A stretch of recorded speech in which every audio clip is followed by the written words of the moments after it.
Con nosotros Joe Guerr, que es experto en seguridad con más de 25 años de experiencia en el campo, incluyendo 10 años de trabajo en Israel. Es el CEO de una empresa de consultoría estratégica de seguridad, Tecnon, en Estados Unidos. Muchísimas gracias por acompañarnos. Y obviamente este es un tema del que se ha hablado muchísimo en el pasado, pero que tristemente está, yo te diría que los titulares prácticamente todos los días, porque la injerencia de países, por ejemplo, como China o como Rusia, en los sistemas, por ejemplo, de aquí de los Estados Unidos es increíble. Hemos visto cómo se han paralizado bancos, cómo de repente ha habido injerencia incluso en elecciones de estos países en el oleoducto colonial que va desde Texas hasta Nueva York. Exacto. Lo paralizaron por una semana. Exacto. Y esto, lejos de paralizarse, yo creo que esto va para adelante. Y sobre todo con este tema ahora de la inteligencia artificial, a lo que se suma, pues yo me imagino que estamos simplemente a un 1% de conocimiento de lo que realmente ocupan esos piratas cibernéticos, ¿no, Joe? Buenas tardes. Buenas tardes. Placer verlos de nuevo. Claro. Sí, me uno 100% a los comentarios suyos. Este es un campo que pues ya lleva muchos años en tendencia de crecimiento agresivo inclusive. Y les diría que inclusive el de la pandemia todavía más. La curva que venía creciendo, digamos, de una forma lineal hace unos años, con la pandemia, digamos que se convierte en exponencial. Entonces la amenaza cibernética va moderando, va avanzando y cada vez es más el público, digamos, de víctimas que puede afectar, ¿no? En este caso, como bien saben, hace unas horas hubo un caso, digamos, en Latinoamérica que está dando mucho para qué hablar en los medios de comunicación y de noticias, que es el caso del hackeo que le hicieron a la empresa EFX Networks y pues todas las consecuencias que tuvo eso en varios países latinoamericanos, incluyendo, según dicen las fuentes, Panamá, Chile, Colombia. Dicen que hay más o menos 760 compañías latinoamericanas que se han visto afectadas por ese ciberataque. Argentina también dicen que ha habido varios afectados. Entonces, ahí ves como un hackeo a una empresa que le da servicios a diferentes países, en este caso un Internet Service Provider y empresa de hosting, etcétera, pues hace que se bajen todos los sistemas, en este caso, digamos, de Internet y de portales de website de muchas empresas, incluyendo cuerpos estatales en todos estos países. Así que es bien grave. ¿Y hay alguna sospecha de dónde puede haber nacido este ataque?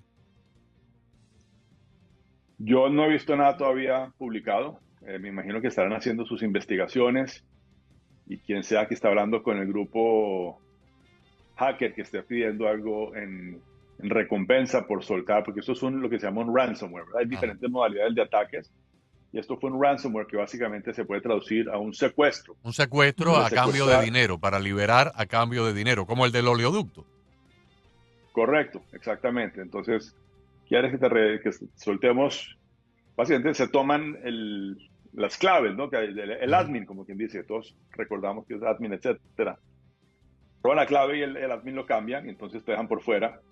Y para regresarte el timón, digamos, de la operación, te piden un monto grande de dinero. Que casi siempre es en bitcoins.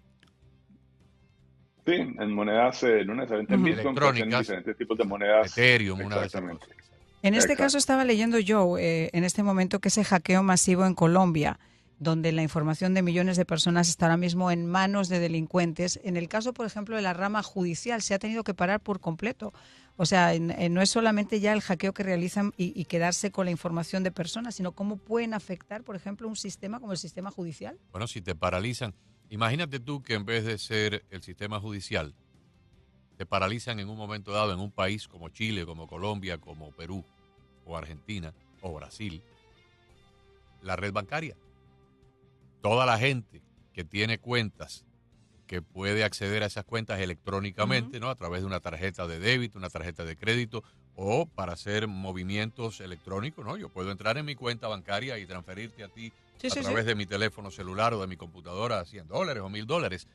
De pronto te paralizan todo eso Y hay un montón de gente que se queda sin tener acceso a su propio dinero. Este es- Paralizan las operaciones interbancarias de grandes sumas de dinero. Se cierran los negocios, los cierres hipotecarios, la compraventa de negocios que esos días estaban programadas. Todo eso se viene abajo porque de pronto los bancos no se pueden comunicar. Es como si tuvieran Ujú, un domo ujú. de acero que le han colocado encima del edificio. Este ciberataque masivo, por lo que estoy leyendo, porque quería ver la actualización, dice que por tercer día consecutivo tiene todavía cerrados los portales web de la rama judicial, Ministerio de Salud, Superintendencia de Industria y Comercio, la Superintendencia de la Salud y muchos otros organismos que siguen así desde hace 3 días sin saber ni siquiera cuándo pueden volver a comenzar sus operaciones, Joe.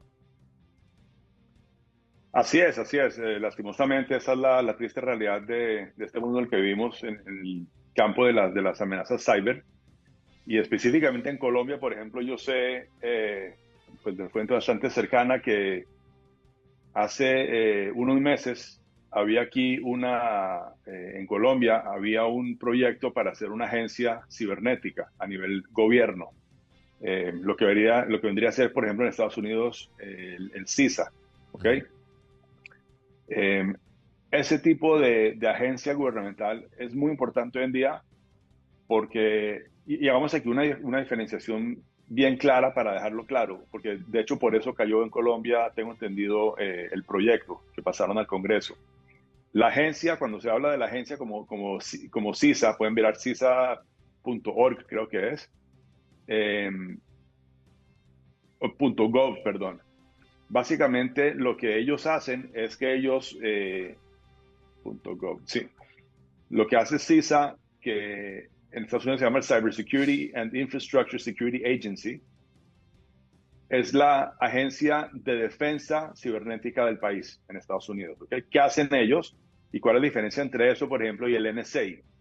¿Okay? La diferencia es, por ejemplo, que el NSA es una agencia que usa el cyber, digamos, de una forma, digamos, inclusive cuando es necesario, ofensiva. ¿Okay? ¿Qué quiere decir eso? Todo el ¿Espionaje tema u de ofensiva? pinchadas, espionaje, exacto. Entonces, si es afuera, se llama espionaje; si está adentro, pues obviamente con permisos de la corte relevante, etcétera. El FBI puede hacer un tap, no puede hacer lo que en su momento en el mundo análogo se llamaba una pinchada del teléfono, pues hoy en día es, por supuesto, toda la parte electrónica de email, WhatsApp, Telegram. No hay ninguna plataforma que se salve, ¿no? Cuando el NSA quiere ver lo que tú estás usando y mandando y comunicando, tus comunicaciones lo pueden hacer.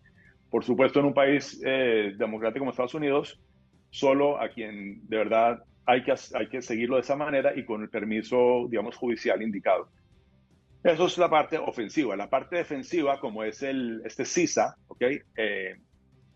Es la parte que, digamos, le ayuda al gobierno y también al sector privado a protegerse. Entonces ellos hacen todo el tema de regulación, hacen estándares, cooperan con otros países para entender qué está pasando, cómo está pasando, y le dicen, por ejemplo, a las empresas, primero que todas las empresas, que lo que se denomina infraestructura crítica de un país, energía, agua, etcétera, etcétera, gas, ¿no? Cómo proteger esos sistemas para que no sean hackeados tan fácilmente. Inclusive al sector privado, por ejemplo, también como tú decías, al sector financiero, al sector de salud, al sector de manufacturing, de industria. ¿Cómo hacer para protegerse? Entonces, cuando hay un cuerpo así, ese cuerpo está, como quien dice, alerta y está monitoreando qué es lo que pasa, digamos, a nivel país. Y entonces, cuando pasa algo, primero que pueden muchas veces prevenir al sector público y privado. Oigan, cuidado que está pasando tal y tal y tal en el país vecino, les recomendamos que hagan esto y esto y esto y esto. Y de la misma manera, cuando hay afectados, entonces esa agencia puede ayudarle a las víctimas a salir adelante. Cuando esa agencia no existe, como es el caso de Colombia en este momento, porque no permitieron que se creara, básicamente el gobierno está en el aire. No deben tener la mejor intención de ayudar, pero no tienen realmente cómo ayudar. ¿Okay? Porque no estuvieron, como se dice en Colombia, en la jugada de una forma proactiva antes de que ocurriera. No saben quién es, cómo fue, qué hicieron, qué no hicieron. Aquí están diciendo oficiales del gobierno que se enteraron muchos de ellos por los medios de lo que estaba pasando. Por la prensa. Imagínate eso. Ujú. Entonces, eso es el gran, digamos, es muy importante hoy en día que los países tengan una agencia así, que realmente se encargue de la parte defensiva, de proteger a las industrias críticas y a la industria, a la empresa del país, ¿no? Nosotros, por ejemplo, con mi empresa, con Tecno, que yo estaba aquí hablando de muchos temas a través de los años, nosotros desde la pandemia hicimos un switch de 90 grados y nos dedicamos hoy en día más que a la parte física, nos estamos dedicando a la parte cibernética, pero la parte que se llama OT, que es la parte de donde el ciberataque encuentra la parte física. ¿A qué me refiero? Por ejemplo, fábricas. ¿Okay? Hoy en día, el hacker está, por ejemplo, atacando a una textilera o a un manufacturing de petroquímica o de lo que sea, y hoy en día ya no se están robando solamente el data, como fue en este caso de IFX Networks, sino que por la misma razón de que hoy en día todo está interconectado por muchas razones, y especialmente desde la pandemia, entran por ahí y entonces te están secuestrando es la máquina de producción físicamente. Se toman la máquina, la controlan y la fábrica no puede usar esa máquina, no, te paran la producción, imagínate eso.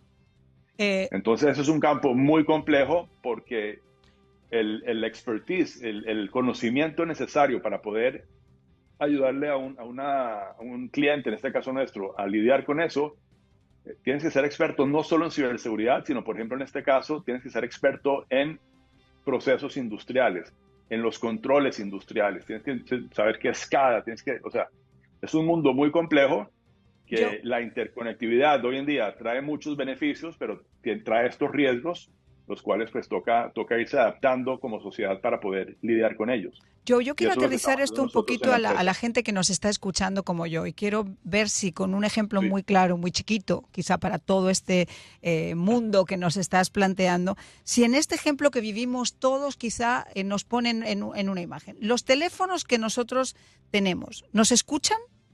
¿Nos espían?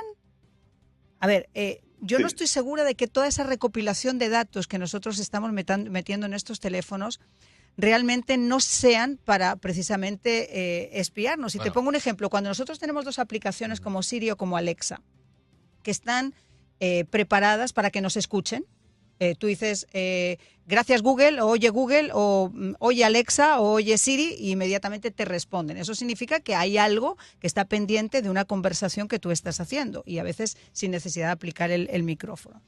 Ahora, yo recuerdo que esta misma pregunta se le hizo a una compañía muy importante de ciberseguridad que se llama NordVPN, y les preguntaron y les dijeron que absolutamente no se escuchan. Y además esta compañía hizo un experimento con algunos de sus trabajadores. Por ejemplo, pidió a 3 de los trabajadores de la compañía, y quizás un ejemplo que podemos hacer nosotros, que se sentaran a una distancia prudencial del teléfono y que iniciaran una conversación con las palabras Alaska y la palabra Volvo.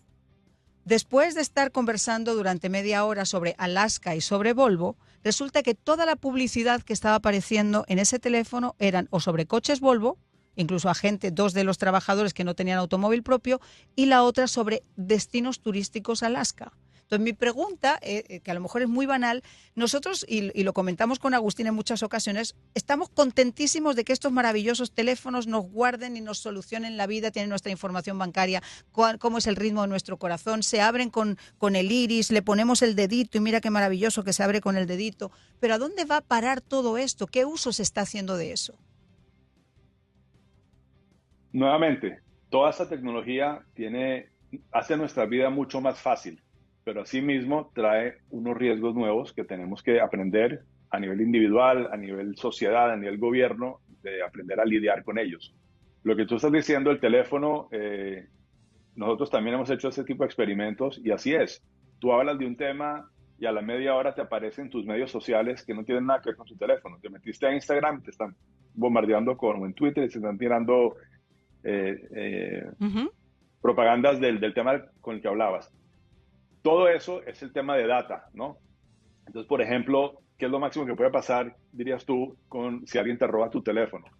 bueno, ahí tengo mi banco, tengo el acceso a mi banco, tengo todas las claves guardadas en diferentes programas para guardar mis claves, ¿verdad? Eso también es hackeable. Entonces, en teoría, el que te roba el teléfono se podría meter a tu cuenta de banco y robarte tu dinero, ¿verdad? Pero sin entrar en mi Pero teléfono, ese uso indebido de datos de lo que se está recopilando sin que yo le dé permiso. El teléfono, eh, el teléfono tuyo, tiene dos formas de conectarse con un pigmeo en África o con un esquimal. Una es si el esquimal tiene un teléfono en su mano y tú lo llamas a través de la compañía tuya, que puede ser AT&T o Ajá. puede ser Metro PCS o puede ser T-Mobile, y te comunicas bien por línea normal, o sea, de teléfono a teléfono o a través de WhatsApp o a través de Ya. alguna de las otras aplicaciones. Esa es una. Y la otra es cuando tú entras a la internet Ujú. mediante una conexión inalámbrica, digamos lo que llaman un Wi-Fi o un router, y tú quieres leer entonces lo que dice el diario ABC de Madrid y lo estás leyendo en tu Sí. pantalla. ¿Por qué? Porque el teléfono se comunicó con una computadora en Madrid, donde está la sede del diario, y ahí está chupando la información que aparece en primera plana del artículo A, B, C o lo que sea. De la misma forma que tú inicias esa conversación, ese contacto, esa comunicación desde tu punto de origen a un punto remoto, bien para hablar o bien para leer, cualquiera lo puede hacer en dirección contraria.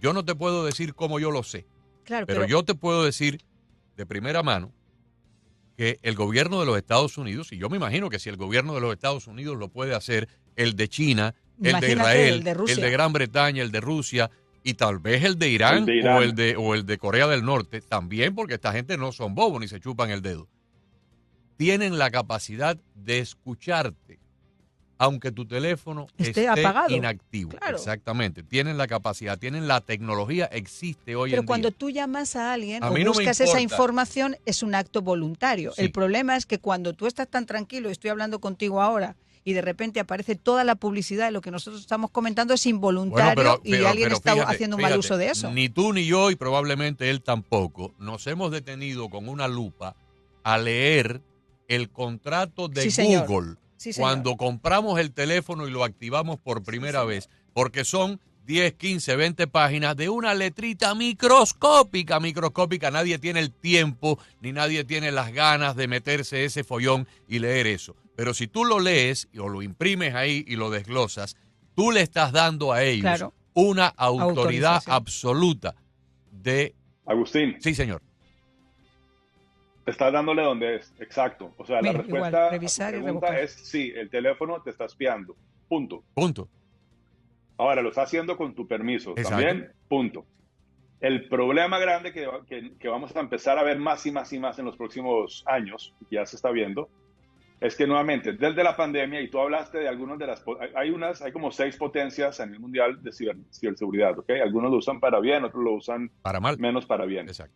Correcto, ¿ok? Entonces, ¿qué pasa? En la pandemia, muchos de los malos del mundo, para resumirlo de una forma sencilla acá, muchos de los malos del mundo quedan guardados en sus casas, al igual que el resto de la población, ¿verdad? Esos malos descubren el poder de los hackers, ¿ok? ¿Y qué pasa en esa época? Que 3 de las potencias mundiales que no usan su fuerza para, digamos, para cosas muy positivas en la mayoría del tiempo, que son China, Irán y Rusia,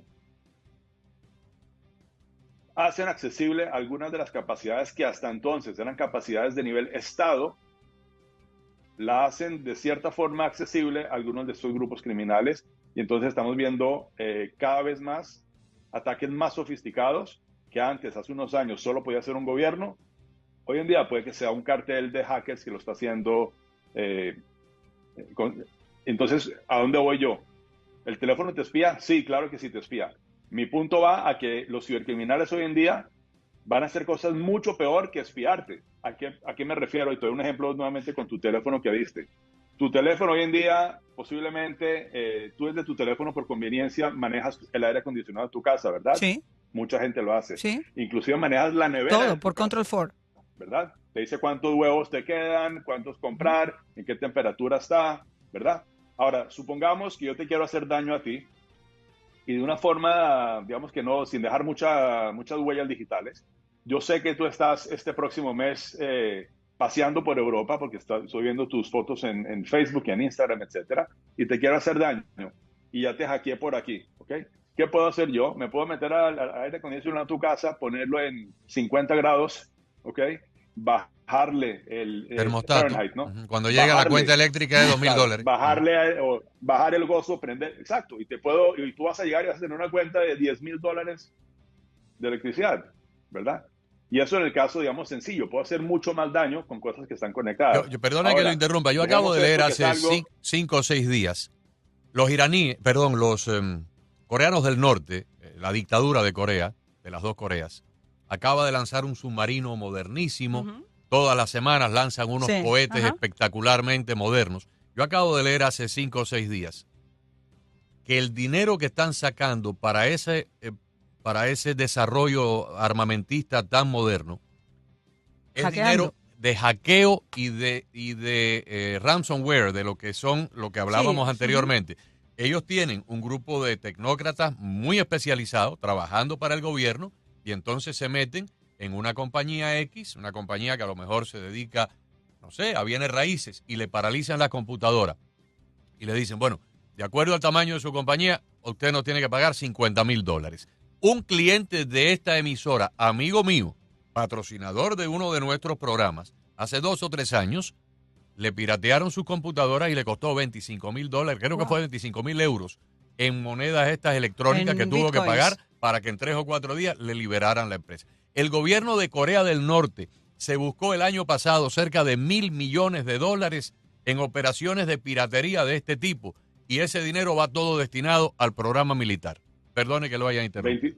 $25,000, $50,000, esos montos de los que estás hablando. Eso es peanuts. Son montos de antaño, son montos que eran, como dices tú, cuando hackeaban a una persona individual. Cuando yo te estoy hablando de que están hackeando fábricas que producen varios millones de dólares diarios, ¿ok? Si yo paro la producción de una fábrica, estamos hablando de que esa fábrica está teniendo una pérdida millonaria cada día que no esté operando, ¿ok? O por lo menos cientos de miles de dólares. Entonces, en este caso, por ejemplo, de manufacturing, de la industria, el precio promedio el año pasado de ransomware que pagaron las empresas fue de $2 millones. El promedio, ¿Okay? El promedio per cápita por cada una de ellas. Ahora, y no quiero traerle demasiada pesimismo a la gente, pero eso es una fábrica normal, privada, con dueños privados que les va a tocar pagar si no se protegieron debidamente anterior al hackeo, ¿verdad? Ahora, ¿qué pasa si esa fábrica no es una fábrica de textiles, sino que es, por ejemplo, una fábrica donde hay grandes concentraciones de cloro, hay grandes concentraciones de materiales peligrosos, y el hacker empieza a hacer que algunos de esos tanques tengan un leak o se explote un tanque de esos? O pierdan la refrigeración. ¿Qué pasa, digamos, ahí ambientalmente y regionalmente? Las compuertas de una empresa. Sí. Eso puede ser una catástrofe regional, ¿verdad? Entonces, ¿qué pasa cuando algo así ocurre, por ejemplo, en un país, estamos hablando de Latinoamérica, latinoamericano, donde, por ejemplo, sin ir muy lejos, mira la salida, mira dónde estuvo Maduro en estos días. En China. Bueno, China, Rusia, Irán, esos son los amigos. El día de mañana, él le quiere poner presión política a algún país vecino que no está bien protegido cibernéticamente, y no tienen que ir ya los guerreros bolivarianos de Chávez en caballos con la espada de Bolívar a pelear la batalla. Le piden a algún colega chino, iraní o ruso que ataque alguna infraestructura crítica del país vecino, y eso los pone en jaque. Y pueden provocar un apagón. Un apagón. Una represa. Tú imagínate lo que significaría abrir una represa, las compuertas de una represa. Entonces, hacia ese campo, desafortunadamente es que está yendo el tema de la ciberseguridad en estos días. Y bueno, por el otro lado de la moneda, la parte buena es que hay pocos, pero hay algunas empresas que tienen hoy en día ya la expertise para dar soluciones, no de prevención. Yo hace unos días estaba hablando con una gente y me decían, ¿cómo podemos prevenir? Eso te iba a preguntar yo ahora, ¿qué podemos hacer para prevenir? Esa palabra que era nuestra, digamos, Con el enfoque pasado que teníamos en Tecnon, ese era nuestro keyword, prevención. En ciberseguridad de este tipo no hay. Te van a hackear. Lo que puedes hacer es prepararte para que cuando te hackeen, el daño sea no mínimo. sea tan grave. Exacto, mínimo. Bueno. Correcto. Claro. Y no solo el daño, sino la resiliencia, ¿no? El Sí, resilience, el tiempo que puedas seguir de operando. soportar, exacto, sí, sí. Muchísimas para gracias, allá va un la tema cosa. sin duda fascinante. Es una de las nuevas, impresionante. uno de los nuevos peligros de este milenio. Y que se producto puede de la aterrizar. propia tecnología, y es la combinación de una tecnología muy avanzada Ajá. y una gente muy mala, con almas muy negras, Ujú. capaces de provocar. Porque imagínate Y tú. personas muy ingenuas también, porque tenemos que incluirnos nosotros, porque a veces, como tú decías, entramos al saco de esta modernidad Sí, sí. y de todo lo demás sin leer esas letras pequeñas, No, bajando aplicaciones que no sabemos si estamos poniendo nuestra... En el sentido personal, claro que sí, que nosotros somos los principales culpables, pero ya empresas que son viables, empresas de 50, 100, 200 empleados, que no es una empresa muy grande, pero tampoco es muy pequeña, no tienen los recursos para dedicar Desde luego. a todo este proyecto. Los gobiernos de muchos países de nuestro hemisferio no tienen tampoco los miles de millones de dólares para establecer protocolos nacionales como el que tenemos acá en los Estados Unidos o tal vez en algunos países europeos o asiáticos. Es un proceso que lo aprovechan precisamente, esta vulnerabilidad, el alto costo de las medidas de protección, lo aprovechan estos desalmados para hacer su fechoría. ¿Tú sabes lo que es que un país, que un estado, no un grupo mafioso marginal, un estado, se haya buscado el año pasado más de $1.000 millones en operaciones de chantaje a diferentes empresas privadas en el mundo para luego utilizar ese dinero para fabricar armamento? Esa es Corea del Norte. Es una realidad. Bueno, muchísimas gracias, Joe, por haber estado con nosotros. Que tengas un excelente fin de semana. Muchas gracias. Un placer y estamos en contacto. Claro que sí, Buena muchas noticia gracias. es que los buenos al final también vamos a aprender cómo defendernos y ayudaremos a la población y a las Yo creo empresas a que estar más seguros.